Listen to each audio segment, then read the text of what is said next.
do gbenem ya kata cover program ya ji program ya me ko la fia de ko nkata enye be nya jojo nya ko le Epenyigba TV bi ko la fia de ko cho wa fi yo da enye ma kwa mon be nya ko bi galagbe va da sine ayi ya medima fiami na ne fiande nka medima fiami ade medima fiami pe ko nye be que coronavirus ya doa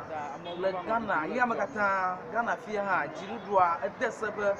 mask doa lenye compulsory dava we betu me fiokata ba no mask adon in fact ameke ma doa covid all police ko so yeso o na mo pa manya vion aka lenka ke be am ka jiru doa ba desebe o afia mo ata doa idoma ba on se anwa amagede bagale mask adon abale o le channel aka ba police okra ha via over boda anyi